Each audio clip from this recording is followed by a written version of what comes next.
안녕하세요. 목사님께서 소개를 너무 거창하게 하셔가지고 여러분 기대가 너무 크시면 어떨까 염려되기도 합니다.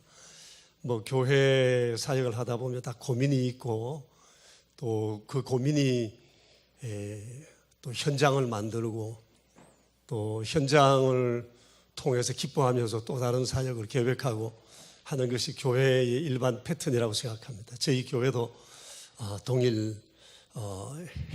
지금까지 지내오고 있습니다. 저희 교회에 대해서 먼저 잠깐 소개를 드리겠습니다. 경기도 용인에 있습니다. 경희대학교가 있는 그 지역인데요. 흔히 영통 옛날에는 그쪽에 땅 투기도 많이 하고 집 사는 사람도 많았는데 지금은 이제 또 새로운 주거 지역이 많이 생기면서 조금 뒤처지기는 해도 아주 사는 것이 참 편안한 그런 지역이기도 합니다. 삼성 반도체와 전자가 있는 그 지역입니다. 34년 전에 개척을 했습니다. 그때가 85년인데요. 서울영락교회의 부교육자로 있다가 그곳에 개척을 시작해서 지금까지 교회 사역을 하고 있습니다. 98년도에 저희 지역이 이제 도시화가 되기 시작하면서 최근엔 우리 동네에까지 이제 아파트가 들어오면서 도시화가 거의 마무리가 된 그런 상황입니다. 매해 조금씩 성장해 왔고 등록교인은 한 5,000명 되고 출석교인은 한 3,600명, 그 가운데 1,000명 정도가 다음 세대 교회학교 아이들입니다. 영아유치, 또 유아팀, 그리고 통합 미취학팀, 그리고 초등 1, 2, 3팀, 통합 초등팀, 그리고 중등팀, 고등팀, 대학팀으로 이렇게 이루어져 있습니다. 제가 미국에 잠깐 다녀오는 가운데 우리 부목사님이 여러 번 받으신 그 팜플렛 안에 내용들을 정리를 해서 내셨는데 그것을 참고하시기를 바라고 다음 세대에 대한 저희 교회 사역을 여러분에게 잠깐 소개해 드리려고 합니다. 오늘날 많은 교회의 중요한 관심사 중에 하나가 다음 세대라고 생각이 되어집니다. 초점은 두 가지입니다. 다음 세대가 부흥이 안 된다는 거고 다음 세대가 너무 다른 세대가 됐다라고 하는 그런 내용입니다. 이건 조금 이따가 내려줄까요? 근데 사실 이것이 오늘날의 문제만은 아니고 우리가 이미 아는 것처럼 사사시대에도 동일한 문제로 많은 고민이 있었던 것 같습니다. 우리가 흔히 사사시대를 암흑시대라고 그러는데 그것은 다음 세대가 다른 세대가 되고 신앙적 미래를 찾을 수가 없었기 때문이라고 생각이 되어집니다. 그래서 이 다른 세대가 계속 또 다른 세대를 낳고 하는 가운데 수백 년 아주 골병된 세대, 그것이 사사시대라고 말할 수가 있습니다. 그런데 사실 이 다음 세대의 문제는 그 옛날의 문제, 오늘의 문제일 뿐만 아니라 또 우리 교회의 문제요, 또 사회의 문제이기도 합니다. 또 다른 나라도 이런 다음 세대의 문제로 많이들 어려워하는 것을 보게 됐는데요. 제가 좀 전에 말씀드린 것처럼 잠깐 미국에 다녀왔는데 미국에 있는 한인교회도 이 문제로 인해서 굉장히 어려워하더라고요. 아마 거기서 계시다 오신 분도 계실 것이고 아마 여러 소식들도 들으셨을 텐데 목사님들마다 앞으로 미국에 있는 이 한인교회의 장래에 대해서 걱정들을 참 많이 하더라고요. 아시는 바와 같이 한 10년, 15년 전만 해도 그 한인 커뮤니티의 한 7, 80%가 교회를 중심으로 이렇게 교제도 이루고 잘 믿든 안 믿든 교회 출석을 많이 하곤 했는데 지금은 그렇지 못하다고 그래요. 어른들이 그러니까 다음 세대는 더 말을 할 나위가 없다고 생각합니다. 여러분 아시는 것처럼 KM, EM 따로 이렇게 모이잖아요. 영어권에 아이들하고 또 한국말을 쓰는 어른 세대하고 예배를 따로 드리는데 보니까 EM에 참여하는 사람들이 젊은 사람들만 아니었어요. 30대 심지어 40대도 EM 예배가 편해서 그곳에서 예배를 드리고 또 교회 안에 그 본 예배가 KM 예배와 EM 예배 둘로 나누어서 예배를 하더라고요. 그래도 이렇게 나누어서 예배하는 교회는 그나마 참 다행스럽고 그렇게 할 수 없는 교회 여건이 있는 교회들은 굉장히 어려워하는 것을 보았습니다. 근데 EM에 속한 그 교인들 입장에서는 그 한인교회 그럴 때 한인이라고 하는 이 명칭을 굉장히 거북스러워 하더라고요. 그래서 한인교회 그럴 때 이 한인이라는 이 명칭을 교회 명칭에서 빼는 교회들이 점점 늘어나고 있고 제가 방문했던 교회도 그러했었습니다. 그러다 보니까 또 EM과 KM이 함께 예배를 또 해야겠다. 그래서 공동체성을 이루어 가야 된다는 이런 바람이 있어서 1년에 한 차례 혹은 두 차례 KM과 EM이 함께 모여서 예배하는 이런 경우들도 보았습니다. 지금은 KM, 이 한인들, 한국말을 쓰는 한인들 중심으로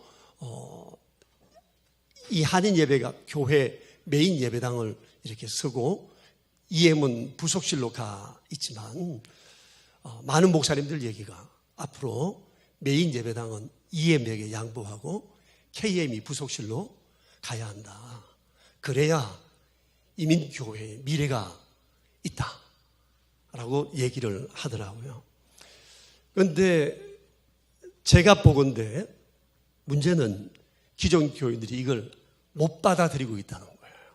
안 받아들이고 있다는 거죠. 아예 이해가 되지를 않아요. 이대로 가면 미국 문화 속에 깊이 물들고 또 한국말을 잘 못하고 한국말의 개념들이 잘 이해가 되지 않는 사람들이 한국말만 사용하는 목사님들을 통해서 예배에서 은혜를 받기란 매우 어렵다는 겁니다. 제가 어느 교회를 방문했는데 그 교회가 그날 이제 함께 모여서 예배하는 날이더라고요. 저 산호세에서 가장 큰 교회였는데요. EM 예배실에 모인 사람들이 한 3분의 2 정도 되었어요. 그러니까 자녀들의 관계 속에서 부모들이 자녀들과 함께 그날은 EM 예배를 또 이렇게 드리고 있는 모습을 보았어요. 그런데 문제는 이런 EM 예배가 EM들이 교회 중심이 되어야 한다는 사실에 대해서 기성세대가 잘 받아들이지 않는다고 하는 사실입니다.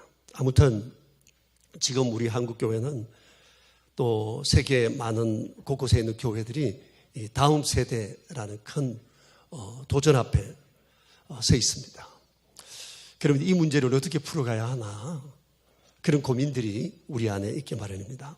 오늘 여러분 제가 드리려고 하는 이 주제 다음 세대가 다른 세대가 되게 하지 말라는 이 내용이 사사기에서 2장 10절에 나오는데요. 우리 같이 한번 읽어볼까요? 그 세대의 사람도 다 그 조상들에게로 돌아갔고 그 후에 일어난 다른 세대는 여호와를 알지 못하며 여호와께서 이스라엘을 위하여 행하신 일도 알지 못하였더라고 했는데 이 구절에서 보는 것처럼 당시 사사시대의 문제가 뭐죠? 여호와를 알지 못한다. 여호와께서 이스라엘을 위하여 행하신 일도 알지 못했다고 했습니다. 아마 이들 나름대로 신앙의 틀은 있었을 것입니다. 그런데 문제는 하나님과 아마 인격적인 이런 관계, 이런 교제가 아마 없지 않았나 그런 생각을 해봅니다. 아마 이것은 가난한 세속적인 환경에 물들었기 때문일 것이고 또 지금까지 부모 세대로부터 쭉 내려오는 신앙의 전통, 이 과거 이런 것들을 하나의 과거나 전통으로만 여기고 소중히 여기지 않으면서 가나안의 새로운 풍속, 새 것에 집착하는 사람들도 많이 생기게 되었을 것이고, 하나님을 중심에 모시지 못하다 보니까 결국 탈도덕적인 삶 가운데 빠지게 되었고, 결국 그것이 여호와의 신앙을 거부하는 그런 상황으로까지 가지 않았을까. 그러다 보니까 지금 세대는 이전 세대와는 신앙관이나 역사관이나 가치관이 전혀 다른 세대가 되었다라고 하는 것이 사사기서에서 말씀하시는 바라고 말씀할 수 있습니다. 자, 그런데 이 원인이 무엇일까? 다양하게 얘기할 수 있지만 크게 두 가지라고 생각합니다. 하나는 부모 세대의 신앙 전수가 제대로 되지 못했다고 생각합니다. 아시는 바처럼 가나안 땅에 들어가서 정복활동, 영토전쟁 끊임없이 계속 해왔잖아요. 많이 분주했을 것입니다.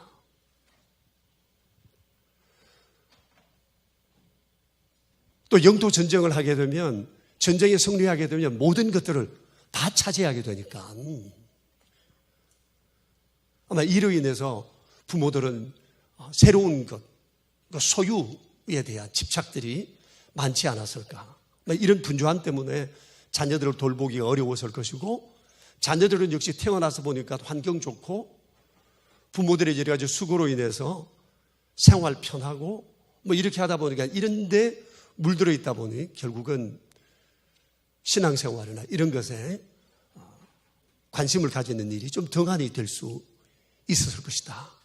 그리고 풍요가 우리에게 주는 이런 환경이 결국은 하나님을 향한 마음이 소홀하지 않았을까. 그렇게 우리가 짐작해 볼 수가 있을 것입니다. 다음 세대가 다른 세대가 되어버린 아마 이런 절망적 상황을 우리가 보면서 우리 세대의 문제 역시도 사사시대와 비슷하지 않을까, 그런 생각을 해봅니다. 여러 면에서 기성세대와 너무도 다른 세대가 되어가고 있다고 생각합니다. 역사관이나 가치관이나 도덕성이나 이런 관계성이나 정서적인 면에서 오늘날 우리 세대는 우리들과는 너무 다르다고 생각합니다. 제 아들이 원래 37인데 어느 기업에 다니고 있어요. 그런데 후배들로 인해서 상당히 어려움을 겪는다고 그럽니다. 어떤 후배냐고 그랬더만 3살 아래 후배인데 지하고 3살 차이가 나는데 굉장한 세대차를 느낀다는 겁니다. 그러면서 몇 가지 예를 들더라고요.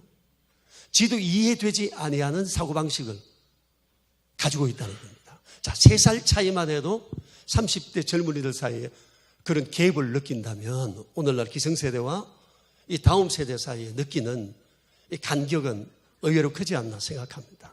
강사님들을 통해서 여기에 대해서는 많은 말씀을 들으실 테니까 제가 생략을 하고 언젠가 일간신문에서 보았던 재미있는 4컷짜리 이 만화 내용을 잠깐 여러분에게 소개한다면 이런 거였어요.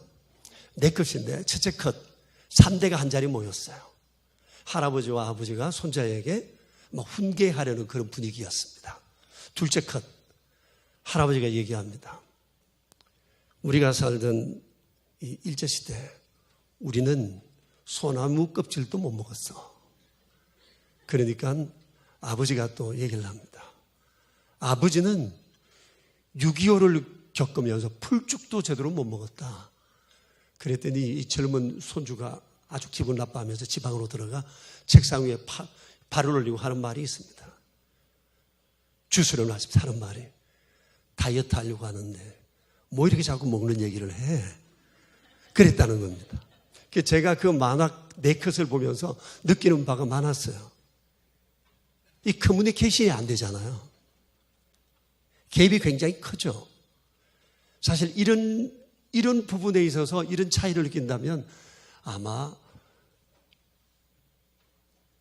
영적인 면에서 우리가 느끼는 차이는 훨씬 더 크지 않을까 하는 그런 생각을 해봅니다.